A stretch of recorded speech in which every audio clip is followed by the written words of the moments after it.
Hey everybody, this is JDGaming back today with a Cyber Dragon deck profile. Those of you who've been with my channel for a while know that Elemental Heroes were one of my favorite decks, and the reason for that was back in 2005 at the very beginning of the GX era. That series was just the fad going around at my elementary school. For the first time ever, all my friends and all my classmates who I never thought would ever even experiment with Yu-Gi-Oh! Were suddenly into it, and as someone who had grown up with the game since the very inception essentially, it was an awesome time. And of course, when you have Elemental Heroes, you have to have the Cyber Dragons as well. And so today I'm very excited to bring you guys an updated deck profile that incorporates a lot of the new support that no one saw coming that ended up landing in Cybernetic Horizon. Basically, I'll go through in a Let's Build style as always, my reasoning and purpose for building this deck, what cards are in here, what they do, and then at the very end, I'll do a traditional alphabetical profile so you can kind of see what the overall list is. If you just want to see that, there is a table of contents in the description box down below with a timestamp as always for your convenience, so feel free to check that out. And then if you have any questions remaining after that, feel free to check out the middle portion of the video where hopefully I did a decent job doing this deck justice. So without further ado, let's build Cyber Dragons. The first step in building any deck is to establish the theme and then to develop the core that supports your deck's goals. And here we've already decided we're playing Cyber Dragons, so we gotta think, what exactly are we trying to do with it? Well, back at the beginning of 2016, Bosch, Breakers of Shadow, ended up bringing us this amazing boss monster in Chimeratech Rampage Dragon, a fusion monster with the same stat line as Cyber Dragon, except it's a dark Chimeratech monster, of course, and its requirements are just any two or more Cyber Dragon monsters. Its fusion summon can only be done with the above fusion materials, which means you can't instant fusion it, but I don't know why you would, because you want this guy to be your primary attacker. Upon fusion summon, you could target your opponent's spell or trap cards, or I suppose your own, but mainly you're going to go for your opponent's defensive back row up to the number of materials used for its fusion summon and destroy them, which helps you clear the board for its other ability, where once per turn, you can send up to 2 light machine type monsters of your choice from your deck to the graveyard, and if you do, this guy gains an additional attack in the battle phase for each of those cards sent. So you start off with a 2100 attacker who clears out at least 2 of your opponent's back row if they have any, and then you're able to go and send 2 more of your monsters from your deck to the graveyard, have those effects trigger now that we have Cyber Dragons that actually do so, and then gain 2 additional attack for 6,300 attack points with just this guy over its 3 attack. And you can easily see how that easily starts to add up to an OTK, especially when put in tandem with Cybernetic Horizon's new ace link monster, Cyber Dragon Seiger. So Cyber Dragon Seiger needs 2 machine monsters, including a Cyber Dragon, and similarly has the same stat lineup as a Cyber Dragon, or at least as much as a link monster can. It's got the 2100 attack, light machine typing and attribute, and it says its name becomes Cyber Dragon while on the field or graveyard, allowing you to potentially use it as a fusion material or for the fulfillment requirements of any of your effects if you decide to go that route. During each battle phase, if this card has not declared an attack that turn yet, as a quick effect you can target one of your other machine type monsters that you control with 2100 or more attack, so at least a full Cyber Dragon, and for the rest of that turn, that monster gains a full 2100 attack and defense, but neither player can take battle damage from attacks involving this monster. Not that monster you powered up. Seiger can't do any additional damage. You can only use this effect of Seiger once per turn. So the cool thing with this is if you put these 2 guys together in this configuration, or, you know, Seiger can be above and then you summon the Chimeratech below it, that now means you enter your battle phase and Seiger doubles the attack of Rampage Dragon to a mighty 4200. That guy can still attack 3 times, and Seiger still is able to go ahead and attack over an opponent's link monster or whatever else, clear it from the field, and now you have, what is that, 12,600 attack points between the 3 attacks of Rampage Dragon that can pound your opponent to dust. So all of a sudden, this is a viable OTK strategy because we have an extra deck monster that allows us to reach the power levels that previously we could only reach through Power Bond, a card that was not searchable, and even with the upcoming support with the, I forget what it's called, like Pharos or something. It's not out in TCG at the time of the recording of this video. that thing's just not very good at all. So it's a nice thing that we basically replicate Power Bond's effect through a link monster we can pull from our extra deck at any time. And another really cool thing about Chimeratech Rampage Dragon being powered up by Seiger is the fact that, you know, on top of our 3 copies of Power Bond that we've always played, because this lets us go and double the attack power of whatever fusion monster we summon, we can also play a full 3 copies of Overload Fusion without Abandon now, because this thing has a lot of advantages. Overload Fusion, on top of being a fusion spell, so you could potentially play around with like Predaplants or another fusion searching engine, is essentially a miracle fusion for dark machine fusion monsters, and Chimeratech Rampage Dragon fits that category. So you're able to go and make use of your fallen machine monsters that you've already gained abilities and other value out of, fuse them for a Rampage Dragon without having to worry about needing the cards on your field or in your hand, which is really, really cool. And since you're powering up through Seiger's effect, Overload Fusion is going to get you part of the way towards that OTK without needing Power Bond as this card's name. You know, you don't need a power boost in your fusion spell because you just need to bring it out alongside Seiger. So that's really cool. Now we have 6 fusion spells that we can draw into, greatly boosting the consistency of our Cyber Dragon OTK strategy. And then this is more just for backup, because we have so many spells to easily summon a 2-material any of your monsters fusion monster for our big boss. I do like playing a second copy of Rampage Dragon in case the first one falls down to your opponent's back row or a hand trap or something along those lines. But this is, again, just like a backup. You don't need it for most of your plays. It's in case things go wrong, because remember, Yu-Gi-Oh! Is a 2-player game.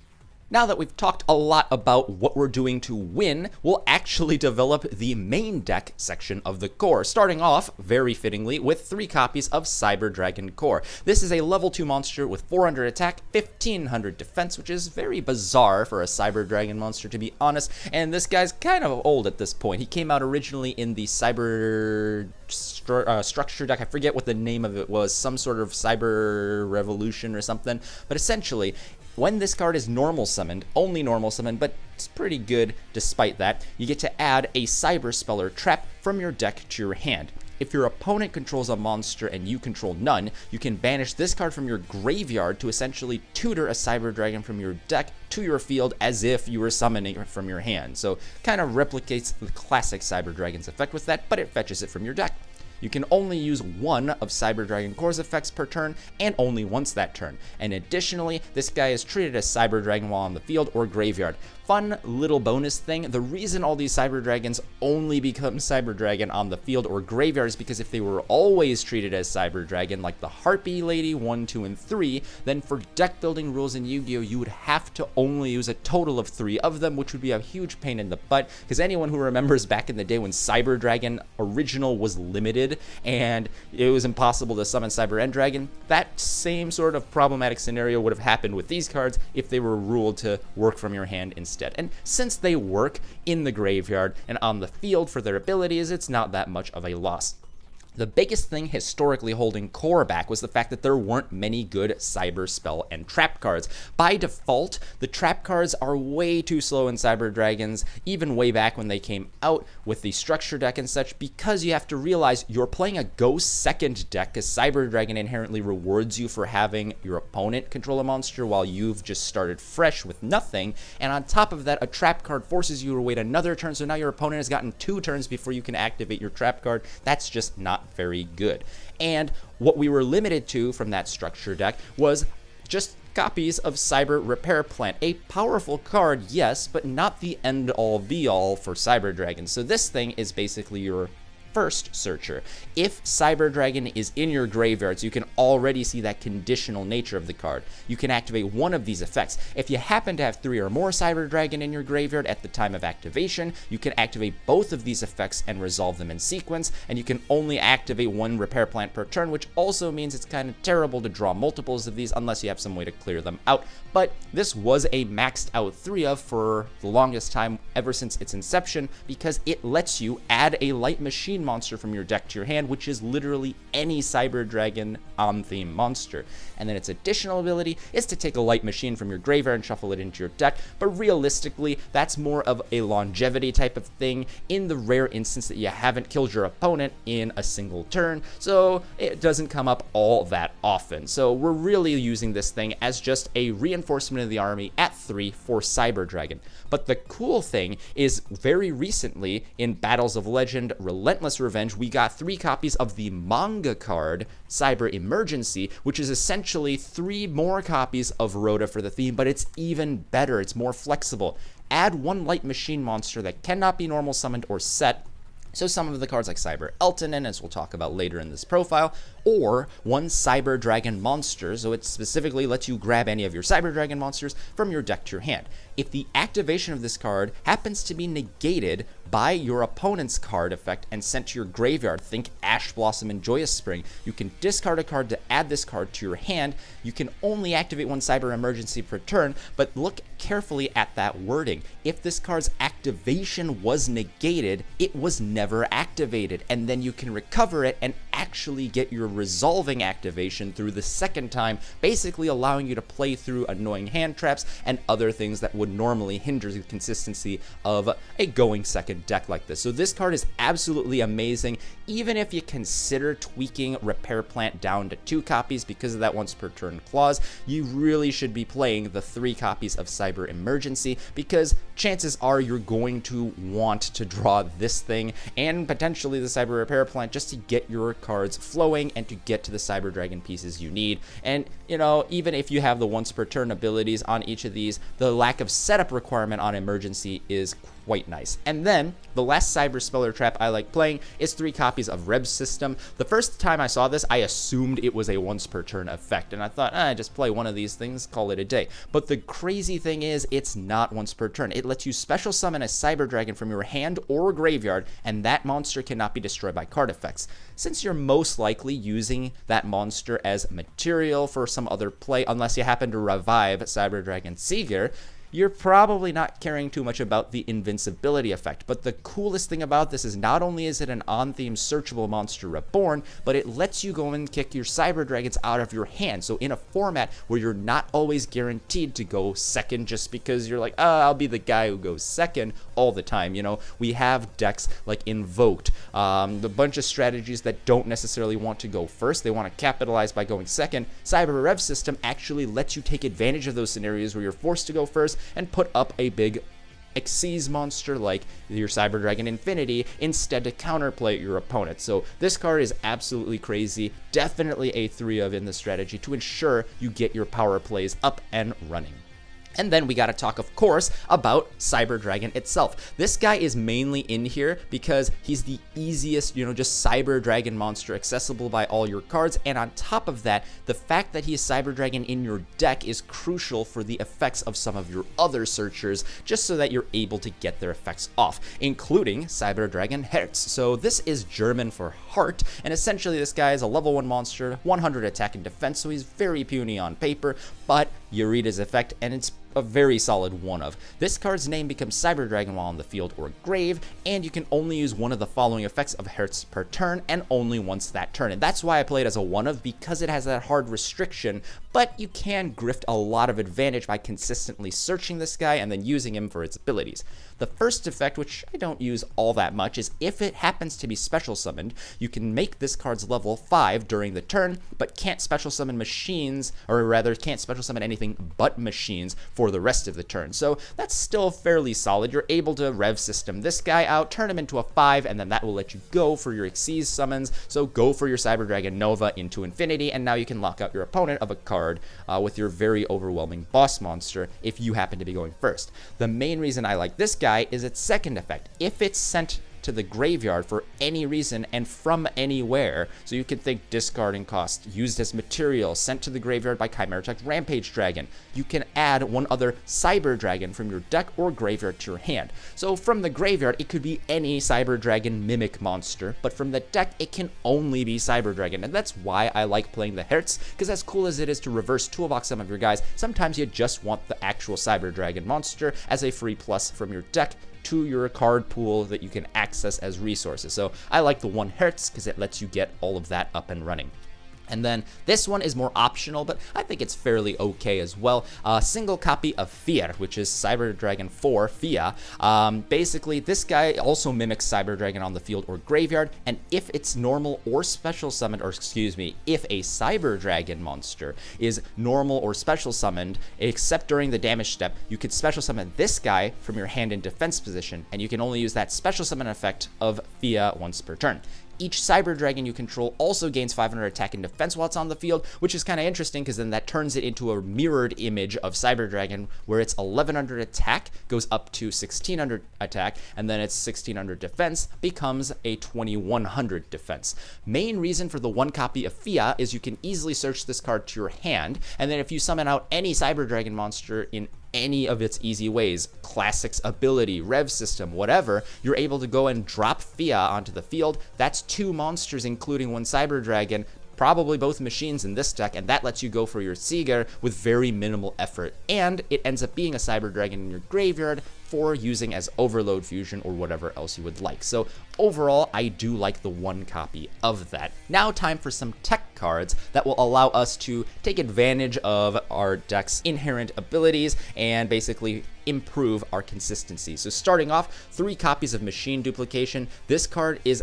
absolutely bonkers in a Cyber Dragon deck. Not only do you have access to 3 copies of Core and 1 copy of 𝗪𝗧 now as very solid targets, but you also have access to 3 Cyber Emergencies to get any of those out, and if you have something in your grave already, 3 copies of Cyber Repair Plant to do it as well. So essentially, anytime you draw Machine Duplication in your opening hand, you can kick out 2 free Cyber Dragons, classics of course, but 2 free monsters onto the field. Those guys, or any combination of your creatures, can be turned into your Seiger, and then you can go and fuse into your Rampage Dragon. Basically, this card gives you all the firepower necessary. As long as you have your fusion spell, you have that OTK scenario set up right then and there because it gives you 2 free monsters in addition to the 1 that you already put onto the field that will probably gain an effect. So Machine Duplication, you definitely want access to as long as that thing is in the game.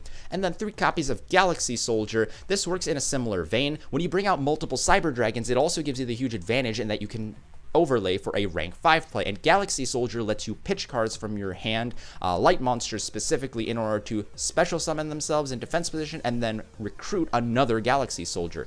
And although that's inherently losing cards from what you have access to, don't forget, you can easily search 𝗪𝗧 or the cards that support 𝗪𝗧 and then go and discard your 𝗪𝗧 with this soldier. 𝗪𝗧 triggers, giving you another Cyber Dragon, so you end up recouping some of the losses while getting your cards exactly where you want. This card is easily the best way in this strategy to yard a Cyber Dragon for that initial search with Cyber Repair Plant. It gets you triggers off of 𝗪𝗧 so that you continue gaining more cards, and it puts out very easily at least 1, probably the 2 light monsters, level 5 machines, and you can go and overlay them into whatever cyber support extra deck monster that you would like to create. So Galaxy Soldier, I believe, is a very important 3 of in this strategy as well. And to finish out kind of the 𝗖𝗍 component of the deck, 2 copies of Instant Fusion. You're probably not going to resolve or draw 2 of these things in a single game based on how fast the deck is, so I just played 2 copies to improve your chances of drawing it. Chance of drawing both of these things is like 2%, if that, so it's very, very low. And a single copy of Panzer Dragon as our level 5 machine light target, basically an on-theme fusion monster that we can go and turn into our plays, go into Seiger, go for an 𝗖𝗍𝗧 play, whatever. And if you end up in some really awkward scenario where your opponent traps you with Panzer Dragon and you can't make further plays, if he self-destructs by the effect of Instant Fusion, you do get to pop a card, which makes him fairly solid over other cards like, say, Cybersaurus, who's also Earth, and then you can't use him for light-specific guys as well. So that's why that's there. Then, talking about that 𝗖𝗍𝗧 toolbox I've mentioned a lot, we're playing a single copy each of Cyber Dragon Nova and Infinity. Some people like playing multiples of these, but I just think you only need 1 of each because they're not really the end-all, be-all of the deck. Insanely powerful because any 2 of your level 5 machine monsters will get you Nova, who you can immediately evolve into Infinity, and Infinity is awesome going first or second, remember guys, because on top of the ability to negate the activation of any effect or card and destroy it, you can also go and just suck up an attack position monster on either side of the field once per turn during your turn, which is an easy way to remove your opponent's cards. That's basically that really powerful Silent Honor arc effect that everyone loved back in 2014 format in this monster, just wrapped right in. So don't forget, you can use Infinity in a very easily powerful way going first or second. So I like using those. And because Nova has this extra line of text where if your opponent happens to hit it with like a Solemn or something, if it's destroyed, you get to go ahead and summon a monster from your extra deck that fits into the Cyber Dragon theme. I like playing one copy of Cyber End Dragon. This is more for the lulz, and there was one instance where, because of the consistency of this deck, when I was testing it out, I was against my brother. I just showed him, didn't actually do this, but I had the power bond with 3 Cyber Dragons that I had fetched out from my deck with all these combos, and just that classic rush of nostalgia was a fun experience in and of itself. So honestly, if your opponent presents the scenario where they don't have any monsters and they were playing light and just trying to stave you off with a hand trap, you could use this guy. But really, the realistic reason you have this guy is because he has the ability to be summoned off of Nova in case your opponent interrupts at a very awkward time. Maybe they don't know Cyber Dragons. It's in there, and then it's mainly in there for nostalgia on top of that. Then for our rank 5 toolbox beyond the Cyber Dragon support, I like a copy of Artifact Durandal. This is a generic with 2400 and 2100 stat line. He is a fairy, which is kind of random, but I guess you could use that for type support in certain other ways. I don't know, maybe not the time now, but it could come up in the future like it did in the past with Pot of Dichotomy and crap. But essentially, it has 2 very powerful effects. You can either force both players to mulligan during either player's turn, shuffling their hands away to draw the same number of cards, which can hurt your opponent after they've done a search, or, more useful, is the ability to make your opponent's normal spell card, trap card, or other monster effect that activates on the field become destroy 1 card controlled by the owner of the Durandal, and basically you're able to make your opponent miss with their Raigeki and hit your 1 back row you just set to fuel this guy. So very important that you do set something so that this card, you know, has its effect live, but if you do, it can protect your field in some insane ways, sometimes even better than your Cyber Dragon Infinity. So definitely like the access to that because you're not changing anything in how you play or how you build your deck to bring them out. Then we have Constellar Pleiades. Still don't like the gold on this. Kind of think I should pick up a secret at some point. But essentially, this guy is the classic boss monster of the Premier Light Xyz theme. Basically, it needs 2 level 5 light monsters to summon, but it's got a mighty 25-15 spread. And once per turn during either player's turn, you can attach a material from this card to target any card on the field and return it to the hand. A forced compulsory effect, which I guess is redundant, on any card type during either player's turn is absolutely crazy. You can stop your opponent from getting their plays off, or you can clean up your opponent's extra deck cards and send them back away so that they have to put back multiple resources into them being resummoned. This card is just really, really powerful. Again, it extends your defensive toolbox in case you're going second, or excuse me, in case you're going first, but on top of that, it is fairly solid at going second and clearing out what's already there. Then Volcasaurus is in here just to do a ton of damage. It's got a 2,500,000 spread. It's a dinosaur, which I don't know if that's really useful or anything in this strategy, but gives you some variety, I suppose. Any 2 level 5 monsters, and once per turn you can detach a material to target one of your opponent's face-up attack position monsters, or actually it's just face-up monster, excuse me. Destroy that card and burn your opponent for the damage equal to the attack of that monster, the original attack.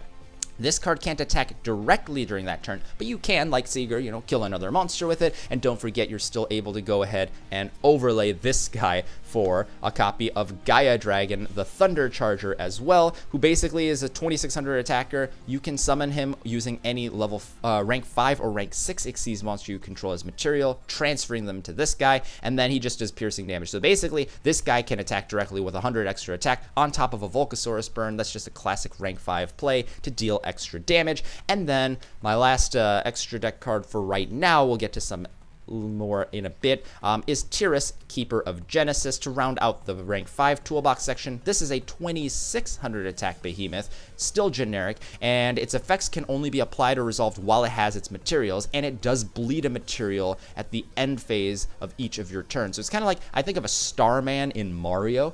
Basically, he's invincible from destruction by card effects while this card has any materials, which is pretty funny. And then at the end of any battle phase, if this card attacked or was attacked, you target one of your opponent's cards and destroy that target as long as he was surviving on the field. So pretty cool thing here is you summon this guy, attack anything, probably kill that monster because 26 is a very strong number. Go and kill another card at the end of the battle phase, and even if you bled a material, you already killed 2 of your opponent's cards for the 2 cards you put into 𝗬𝗏, and then next turn you can do that again. So it's still a very powerful card. Yeah, it's not invincible anymore in the fact that there are a lot of ways to play around it, but your opponent has to invest in that line of play because of how narrow the options are for getting rid of this. And if they don't, the threat of losing 2 cards per turn is just crazy. So absolutely powerful. I love 𝗬𝗏 in this deck, even in 2018. Now it's time to talk about the tech in the main and the extra to finish it all up here. So I start off with 3 copies of Pot of Desires, which, you know, normally I don't play 3 copies of Pot of Desires, but this is a very hardcore go second strategy, so you're often seeing a 6th card, which is a good thing when you're trying to reach for your fusion spells. But when you have Pot of Desires in your deck and you draw into one of those, you're able to dig for 2 more cards, letting you see so much of your deck and letting you go off for that fusion play. Remember, you just need to see a fusion spell in pretty much any pair of Cyber Dragons and you have game most of the time. So this card helps you do that. You're very unlikely, despite the meme, to actually draw into multiples of these, and even if you did, you still get to resolve one, which will fix your hand even if you have 1 Dead Desires in there. You're not going to last long enough in this game, or your opponent probably won't, for you to actually resolve multiple desires anyway over the course of a few turns, so you don't have to worry about, oh, your deck is going to lose cards and then you're bleeding to death, because that's not going to happen. You basically need to play 3 of these so that you draw 1, resolve it, that will let you get into your combos and you just win there and then. So 3 copies of Desires, very unusual, I know, again, but it's still, I think, a powerful, worthy option. Then to clear your opponent's field, I like playing 𝗖𝗎𝗍𝗔𝗔. So this guy is a classic jump promo. I still have my original, and I still love this card. So basically, question mark attack and defense, cannot be normal summoned or set. Oh wait, that's awesome because now I can search it with Cyber Emergency. Cannot be special summoned except by its own effect of removing all of your light machine monsters from your field and graveyard from play, and this guy's attack and defense becomes the number of banished monsters from this effect times, I believe it's 500, it's under that little sticker thing there on the Ultra Pro sleeve, but yeah, it's 500 points. And then when this card is special summoned, the real reason you play this is you send all other face-up monsters on the field to the graveyard. Your opponent extra linked you, I don't care, I'm just going to send their entire field of link monsters to the graveyard, non-targeting, non-destruction removal, that's searchable. You play the 1 copy and it's barely ever going to matter, and if nothing else, it's a free special summon machine monster. Even if you yard a lot of your guys, you can trick this into being like a Cyber Dragon Hertz scenario where like you send that to the graveyard, gain its effect, banish that, and then you summon this thing or whatever. There are a lot of ways to make use of Eltonin on top of its ability, but really that field clearing power is just crazy. Then we also have a single copy of Jizukiru, the Star-Destroying Kaiju, who is a machine with 3300 attack. Basically, you play this because it's a kaiju and it's a light machine, which means you could search it off of Cyber Repair Plant, so you can go and clear out your opponent's annoying monster, soften their field up, and then proceed to OTK them. So that's why I like playing the 2 of these guys, because they're searchable 1-ofs, and very rarely are you going to be disappointed to draw into them. Then, 1 Raigeki, you're going second here. You drop your Cyber Dragon, and then after that, you don't care if your opponent has a monster or not. In fact, you'd rather clear them out so that your Rampage Dragon can end them, so Raigeki fits nicely in that. And a new card in the extra deck is Chimeratech Mega Fleet Dragon. So this is an upgrade to our classic Fortress Dragon, which we are no longer playing. You just need a Cyber Dragon and any monster from the extra monster zone, and it can use up to both of them, but realistically what you do with this thing is you fusion summon this thing using any of your Cyber Dragon monsters you control with one of your opponent's extra monsters. This card's attack becomes 1200 times the number of materials, so, you know, most likely you're not swallowing up your own guy. You go for a 1200 attack monster, but the cool thing is, this thing also helps you break your opponent's extra links using any normal summoned Cyber Dragon or the special summon of a classic Cyber Dragon. So this gives you a lot of flexibility in removal. Cyber Dragons are some of the best right now at removing your opponent's established boards, and this just adds to that. So very powerful card, and yeah, I guess you could use it as a 2400 attacker, but realistically, just use it to clear up your opponent's extra monster zone in a scenario where they're locking you out or causing you a headache. And then the last 3 cards in the main deck are 3 copies of Ash Blossom and Joyous Spring. Essentially, when I was thinking about this deck, I was like, okay, so you're going second, so I want some kind of a hand trap, and I want to be able to soften my opponent. Ash Blossom is kind of the card where you're able to stop your opponent in a very flexible way, where they sometimes have to sit on an awkward field and think, okay, I'll just recoup, you know, my losses next turn, cut my losses for now, I'll fight back. But with Cyber Dragons, if they leave a flimsy field, they will die right then and there. So Ash Blossom just fits perfectly into this. And of course, it got its reprint recently in Shadows in Valhalla. So now there's, you know, a little less of a barrier to actually picking these guys up, despite their $20 a piece price tag. I know. I still love the Korean ones, so that's why I'm playing them. You know, sue me if you want. And last 2 cards in the extra deck to finish out that are additional Link monsters that fit nicely with this theme. So, you know, I'm playing these guys even though I have the English versions too, guys. So, you know, whatever, if you have any comments on that are negative. But we have Cleafort Genius, which basically needs any 2 machine monsters. You're able to create 2 arrows with this, which is the main reason you play it, but it does have a nifty ability where you can go ahead, protect it from any spell or trap effects or other link material or link monster effects, so your opponent has to kill it in battle, or with a non-link monsters effect. They can't just unicorn it for free. They can't Cerberus for free, which I guess would be a bigger scenario. You know, things like that. And then on top of that, you're able to negate its own effect during your turn, or excuse me, not its own effect. Choose another monster you control, negate its effect and one of your opponent's cards' effects, which just helps you get around some annoying floodgates and other types of cards. All around, you use this as just a flexible link monster who happens to have some nice